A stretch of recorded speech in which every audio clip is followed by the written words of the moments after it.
This is the last tutorial on how to use Backend.AI. In the last tutorial, we've looked at the menus and functions one by one. This time, let's take a look at a number of settings that can help.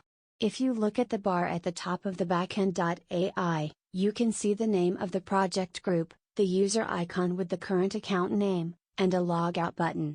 First, let's see what features are in the user setting. At the top of the user setting menu, there is About Backend.AI. Let's click this menu to check the current version of Backend.AI. Looking at the panel that pops up, you can see that the Backend.AI is composed of Backend.AI Web UI, Backend.AI Cluster, and Web Server. And you can see that it says Open Source Software below. If you want to know more about the open source license, you can click the link for more details. Next, let's look at the Change User Information menu. When you click the menu, a window pops up like this. You can change your name and password here. However, you must know the current password to change it.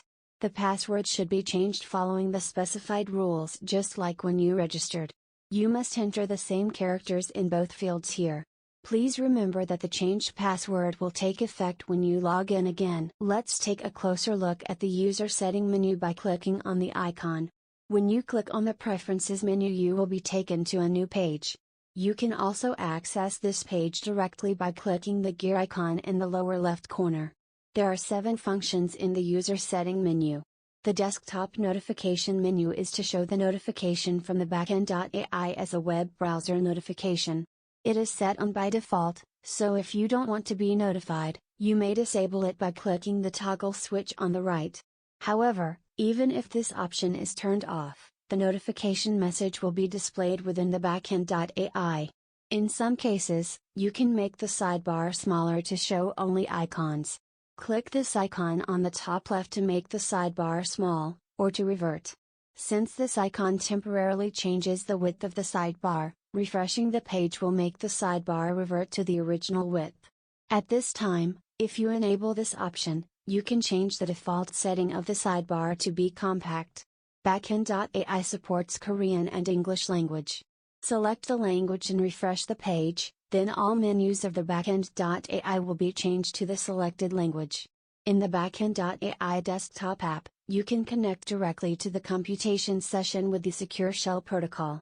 For the explanation for this part, please refer to the help link at the bottom of the video.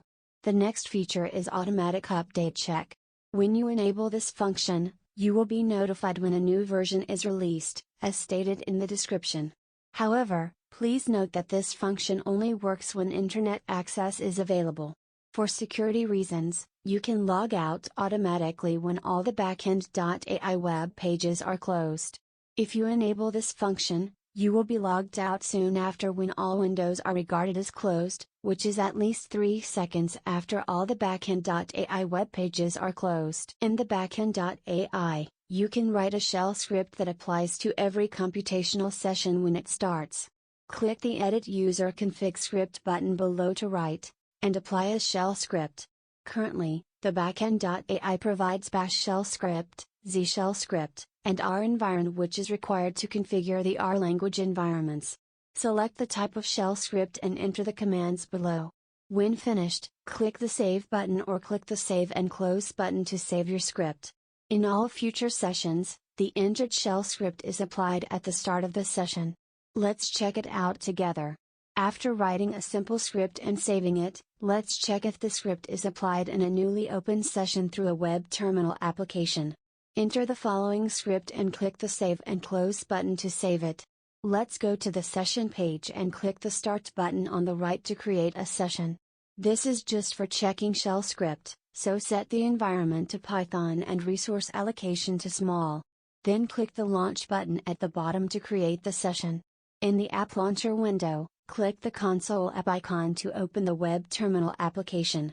In the Web Terminal window, you can see that the text you've just entered into the shell script is printed properly. Backend.AI records the request from the Web UI to the manager server and result values in a log. Through this log, you can check in more detail what happens when an error occurs. Click the user icon at the top right and click the Logs/Errors, Or you can click the Log tab in the Preferences menu. The log messages are stored and called up to 5,000 most recent requests. When you refresh the page, the log will be added to the top row of the list if there is any request sent from the Backend.AI Web UI to the manager server. For security reasons, you may want to delete all logs. In this case, click the Clear Logs button. You can delete all logs by confirming deletion on the pop-up window. So far, we've been going through the basic functions you need to know when using the Backend.AI. The followings are the most frequently asked questions from the Backend.AI users. We will guide you through the answers in detail with on-screen instructions. While executing the code, the Jupyter notebook sometimes shuts down due to an unexpected error. In this case, you need to check two things first.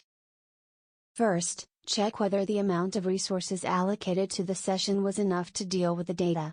When training 2D or 3D matrices like image data, you must allocate memory resources much more than GPU resources. If the resources allocated were too small, recreate the session and run the code again. Second, check whether the network environment is unstable. When the network environment is unstable, your work may not be saved in the web application if the connection is lost. Please use the Backend.AI where the network environment is stable. If the same symptom is repeated, click the link at the bottom to let us know the problems and situations in detail. Sometimes, even if you enter the password correctly, you may not be able to log in. At this time, you can solve the problem in the following way. First, check if you can log in with the browser's incognito mode. If you are able to log in with that mode, the problem is due to browser cookie issues and cached data. Please delete your browser's cookies and application data and log in again. If you still cannot log in on the first try, your account may have exceeded the number of queries the manager server can be requested for within a certain period of time. The reason why it's blocking your account is to prevent indiscriminate requests from attempting to overload the manager server. Please wait about 15 minutes and try to log into the Backend.AI again. In addition to this, you can check the questions from the users and answers in the Backend.AI Web UI documentation page.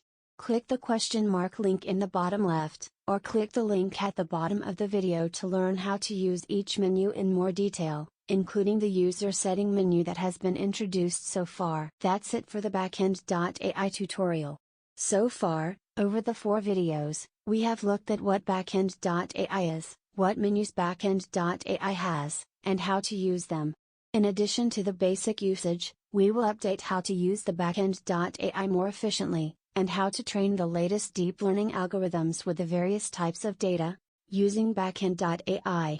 The latest technology video on cloud computing will also be posted on the channel too. So please subscribe to the channel, like, and set up notifications. Then see you again in the next series.